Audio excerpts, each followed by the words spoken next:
വളരെ ഗൗരവമായ ഒരു വിഷയമാണ് ഇന്ന് പ്രതിപക്ഷം സഭയിൽ കൊണ്ടുവന്നത്. ഒരു കാരണവുമില്ലാതാണ് ആ അടിയന്തര പ്രമേയത്തിന് അനുമതി നിഷേധിച്ചിരിക്കുന്നത്. ഇത് കൊണ്ടുവന്ന വിഷയം ചേട്ടും ഇതൊരു പാർട്ടിയുടെ മാത്രം വിഷയമല്ല. ഫണ്ട് തിരിമറി എന്ന് പറയുന്നത് പൊതുസമൂഹത്തിൽ നിന്ന് പിരിച്ചെടുത്ത ഫണ്ടാണ്. സ്വാഭാവികമായും പൊതുസമൂഹത്തിൽ അതിൻ്റെ പ്രതിഷേധമുണ്ടാകും. ആ കണക്കിൽ വിവാദം വരുമ്പോൾ അതിനെതിരെ കൃത്യമായ മറുപടി ഉണ്ടാകേണ്ടതുണ്ട്. അതിൻ്റെ വിവരങ്ങൾ പൊതുസമൂഹത്തിന് അറിയേണ്ടതുണ്ട്. അതിൻ്റെ ഭാഗമായിട്ട് തന്നെയാണ് ഇത്തരത്തിലൊരു സമരമൊക്കെ അവിടേക്ക് സംഘടിപ്പിച്ചത്. പക്ഷേ വളരെ ക്രൂരമായ പോലീസ് അതിക്രമം, പോലീസിനെ നോക്കി നിർത്തി പാർട്ടി ഗുണ്ടകളാണ് അവിടെ അക്രമം അഴിച്ചുവിട്ടത്. പിന്നെ പാർട്ടി ഈ രക്തസാക്ഷി ഫണ്ട് ഇതൊന്നും ആദ്യത്തെ അനുഭവമല്ല. ഞാൻ വിചാരിക്കുന്നത് 2005, 2006 കാലഘട്ടത്തിൽ CPM ഞങ്ങളൊക്കെ ആ പാർട്ടിയിൽ ഉണ്ടാകുന്ന സമയത്ത് ഞങ്ങളൊക്കെ പിരിച്ചൊരു ഫണ്ടുണ്ട് രക്തസാക്ഷികളുടെ കുടുംബങ്ങളെ സഹായിക്കാൻ വേണ്ടി. എനിക്ക് തോന്നുന്നു ഏകദേശം 25 കോടിയിലധികം രൂപ രക്തസാക്ഷി ഫണ്ട് എന്ന പേരിൽ പിരിച്ചിട്ടുണ്ട്. വരാനിരിക്കുന്ന രക്തസാക്ഷികൾക്ക് കൂടി വേണ്ടിയുള്ള ഫണ്ടായിട്ടാണ് അന്നത് ഉണ്ടായിരുന്നത്. ആ ഫണ്ട്, അത്തരം ഫണ്ടുകളൊക്കെ അവിടെ നിൽക്കുകയും അതിൻ്റെ ഒരു കണക്കൊന്നും പിന്നീട് എവിടെയും കണ്ടില്ല.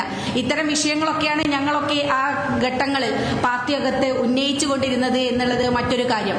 ഇപ്പൊ കുഞ്ഞികൃഷ്ണൻ എന്ന് പറയുന്ന സഖാവ് പാർട്ടിയുടെ ജില്ലാ നേതാവാണ്. ആ ജില്ലാ നേതാവ് 50 വർഷത്തിലധിക കാലമായി സജീവമായ പാർട്ടി, ഒരു പാർട്ടി കെട്ടിപ്പടുക്കുന്നതിൽ നിസ്വാർത്ഥമായ പ്രവർത്തനം നടത്തിയ ഒരു സഖാവാണ്. അതിൻ്റെ ഉള്ളിൽ നിരന്തരമായി നടത്തിയ പോരാട്ടങ്ങൾക്ക് ഫലം കാണാതെ വന്നപ്പോഴാണ് പൊതുസമൂഹത്തിനോട് തുറന്നു പറയാൻ തയ്യാറായത്. ഈ അനുഭവം തീർച്ചയായിട്ടും ഞങ്ങളുടെ അനുഭവമായിട്ട് വളരെയധികം ബന്ധപ്പെട്ട് കിടക്കുന്നതായിട്ടാണ് എനിക്കിത് പ്രത്യക്ഷത്തിൽ തോന്നുന്നത്. ഇനി അദ്ദേഹത്തിന് നേരെ ഇന്നോവ വരാതിരിക്കട്ടെ എന്ന് ഞങ്ങൾ ആഗ്രഹിക്കുകയാണ്. ഇപ്പം അദ്ദേഹത്തെ അനുകൂലിച്ച ആളുകളുടെ ബൈക്കൊക്കെ അവിടെ ഇന്നലെ കത്തി നശിപ്പിച്ചു, വീടുകൾക്ക് നേരെ അക്രമം ഉണ്ടാകുന്നു. ഇതേ അനുഭവം ഒഞ്ചിയത്ത് അനുഭവിച്ച ആളുകളാണ് ഞങ്ങൾ. അതിന്റെ ഒരേ രൂപമാണ് ഇപ്പൊ പയ്യന്നൂർ കാണുന്നത്. പയ്യന്നൂർ പോലുള്ള ഒരു സ്ഥലം എന്ന പാർട്ടി ഗ്രാമമാണ്. ഒഞ്ചിയത്തിനും പോലെ തന്നെ പാർട്ടി ഗ്രാമം, എതിരാളികളില്ലാത്ത പ്രദേശം. അവിടെയാണ് പൊതുപ്രതിഷേധങ്ങൾ ഉണ്ടാകുന്നു, വലിയ തോതിൽ പ്രശ്നങ്ങൾ ഉണ്ടാകും. ഇതൊക്കെ അതിന്റെ ഒരു പാർട്ടിയുടെ ആഭ്യന്തര കാര്യമായിട്ട് തള്ളിക്കളയാൻ സാധിക്കില്ല. പൊതുസമൂഹത്തിൽ ഇതിനകത്ത് ചോദ്യങ്ങൾ ഉണ്ടാകും. പൊതുസമൂഹത്തിൽ നിന്നും കൂടി പിരിച്ചെടുക്കുന്ന ഫണ്ടാണ്. അപ്പൊ സ്വാഭാവികമായിട്ടും അതിനെ ആ രീതിയിൽ കാണാൻ കഴിയണം. ആ തരത്തിൽ ഇതിനൊരു ഓഡിറ്റിംഗ് ഉണ്ടാകണം. കൃത്യമായി കണക്ക് പൊതുസമൂഹത്തിന് അറിയേണ്ടതുണ്ട്. ആക്രമിച്ച ആളുകൾക്കെതിരെ ശക്തമായ നടപടിയെടുക്കാൻ പോലീസ് അധികാരികൾ തയ്യാറാകണം എന്നുകൂടിയാണ് ആവശ്യപ്പെടാറുള്ളത്.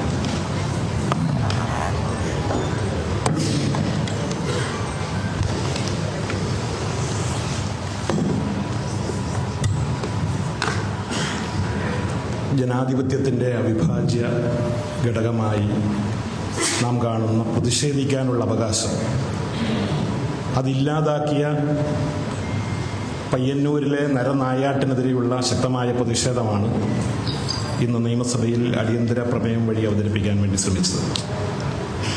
അതിന് അവസരം നിഷേധിച്ചത് ദൗർഭാഗ്യകരമാണ്.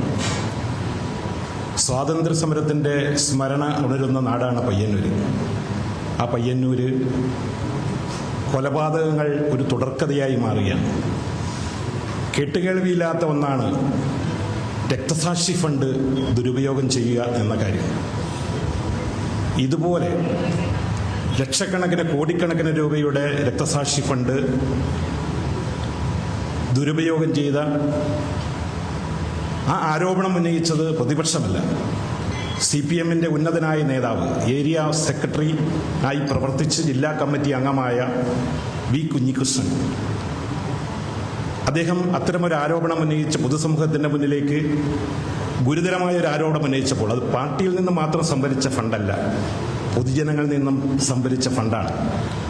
അത്തരമൊരു വിഷയം പൊതുസമൂഹത്തിലേക്ക് എത്തുമ്പോൾ അത് ഉയർത്തിക്കൊണ്ടുവരിക എന്നുള്ളതും അതിനെതിരെ പ്രതിഷേധിക്കുക എന്നുള്ളതും പ്രതിപക്ഷത്തിൻ്റെ ധർമ്മമാണ്, ഉത്തരവാദിത്തമാണ്.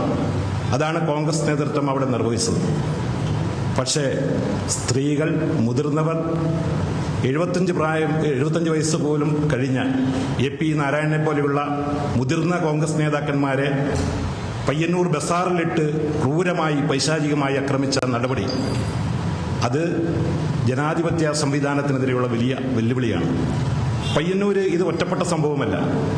നിരവധി അക്രമങ്ങളാണ് കൊലപാതകങ്ങളാണ് കഴിഞ്ഞ നാളുകളിൽ ഉണ്ടായിട്ടുള്ളത്. ഈ തെരഞ്ഞെടുപ്പിലും ഈ തദ്ദേശ സ്വയംഭരണ സ്ഥാപന തെരഞ്ഞെടുപ്പിലും നിരവധി ബൂത്തുകളിൽ ബൂത്ത് പിടുത്തം നടന്നു, സ്ഥാനാർത്ഥികൾക്കെതിരെ ആക്രമിച്ചു, സ്ഥാനാർത്ഥികളെ വലിച്ചിഴച്ച് സ്ത്രീകളുടെ മുടി പിടിച്ച് പുറത്തിറക്കുന്ന അവസ്ഥ പോലും ഉണ്ടായി. അവിടെ CPM-ന്റെ നേതൃത്വത്തിലിരിക്കുന്നവരെല്ലാവരും ക്രിമിനലുകളാണ്. ഇവിടെ ബഹുമാനപ്പെട്ട പ്രതിപക്ഷ നേതാവ് പറഞ്ഞു, CPM-ന്റെ ഏരിയ സെക്രട്ടറി കൊലപാതക കേസിലെ പ്രതിയാണ്. അവിടെ മുനിസിപ്പൽ ചെയർമാൻ കൊലപാതക കേസിലെ പ്രതിയാണ്. ഉന്നതരായ CPM-ന്റെ നേതാക്കന്മാരെല്ലാവരും പ്രതികളാണ്. ആ പ്രതികളെ സംരക്ഷിക്കുകയും അവരെ മഹത്വവൽക്കരിക്കുകയും ചെയ്യുന്ന സമീപനമാണ് സർക്കാർ സ്വീകരിക്കുന്നത്. അവർക്ക് പരോൾ അനുവദിക്കുന്നു. പോലീസിനെ ആക്രമിച്ച കേസിൽ പോലും, ബോംബെറിഞ്ഞ കേസിലെ പ്രതികൾക്ക് പോലും ജാമ്യം കൊടുക്കുന്നു. അവരൊക്കെ കൗൺസിലിലേക്ക് ജയിക്കുന്നു, അല്ലെങ്കിൽ തെരഞ്ഞെടുക്കപ്പെടുന്നു, അവരെ സ്ഥാനാർത്ഥികളാക്കുക എന്ന് പറഞ്ഞു കഴിഞ്ഞാൽ അത് ജനാധിപത്യത്തിനെതിരെയുള്ള പരസ്യമായ വെല്ലുവിളിയാണ്. ഇതിനൊക്കെ പ്രോത്സാഹനം നൽകുന്ന സർക്കാരിന്റെ സമീപനം, CPM-ന്റെ ആ നേതൃത്വത്തിന്റെ സമീപനം അതിശക്തമായി അത് പ്രതിഷേധിക്കേണ്ടതാണ്. പൊതുസമൂഹം അതിനെതിരെ അതിശക്തമായി മുന്നോട്ട് വരണം. അവിടെ കുഞ്ഞികൃഷ്ണൻ, അദ്ദേഹത്തിന്റെ ജീവന് ഭീഷണിയുണ്ട്. അദ്ദേഹത്തെ അനുകൂലിച്ച് ഒട്ടേറെ ആളുകൾ ഇന്നലെ പ്രകടനം നടത്തി. CPM-ന്റെ ആളുകൾ തന്നെയാണ് പ്രകടനം നടത്തിയിരിക്കുന്നത്. അദ്ദേഹത്തിനെതിരെ ഭീഷണി, അദ്ദേഹത്തിനെതിരെ പോസ്റ്ററുകൾ പതിച്ചിട്ടുണ്ട്. അദ്ദേഹത്തിനെതിരെ അതിശക്തമായ ഭീഷണിയുണ്ട്. അതിന്റെ പശ്ചാത്തലത്തിൽ അദ്ദേഹത്തിന് സംരക്ഷണം കൊടുക്കാൻ സർക്കാർ തയ്യാറാകണം. പയ്യന്നൂരിൽ എല്ലാവർക്കും പ്രവർത്തിക്കാനുള്ള സ്വാതന്ത്ര്യം അനുവദിക്കണം. സ്വാതന്ത്ര്യം നേടിയ, അതിന് മുന്നിൽ നിന്ന നാടാണ് പയ്യന്നൂർ. ആ പയ്യന്നൂരിൽ പ്രവർത്തിക്കാനുള്ള സ്വാതന്ത്ര്യം അത് അനുവദിക്കുക എന്നുള്ളത് ഗവൺമെന്റിന്റെ ഉത്തരവാദിത്തമാണ്. അത് നിറവേറ്റണമെന്ന് കൂടി ആവശ്യപ്പെടുകയാണ്.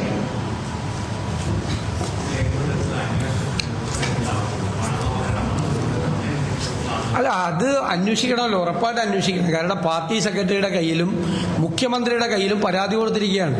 ഒരാൾ പണാപഹരണം നടത്തി എന്നുള്ളതാണ് കേസ്. അത് പോലീസിലേക്ക് ട്രാൻസ്ഫർ ചെയ്യണ്ടേ? പാർട്ടി തന്നെ പോലീസ് സ്റ്റേഷനും പാർട്ടി തന്നെ കോടതിയുമാണ്